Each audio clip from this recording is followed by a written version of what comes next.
اور جب شعبان کا آخری دن ہوتا 30 شعبان، تو نبی کریم صلی اللہ علیہ وسلم نے ایک مرتبہ 30 شعبان کو صحابہ کرام کے سامنے ایک خطبہ ارشاد فرمایا تھا۔ میں آپ کے سامنے وہ خطبہ پڑھتا ہوں۔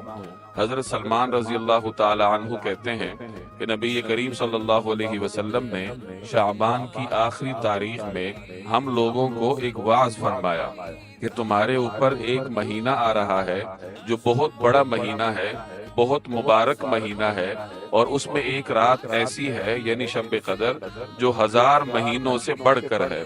اللہ تعالیٰ نے اس مہینے کے روزے کو فرض فرمایا اور اس کے رات کے قیام یعنی تراویح کو ثواب کی چیز بنایا ہے۔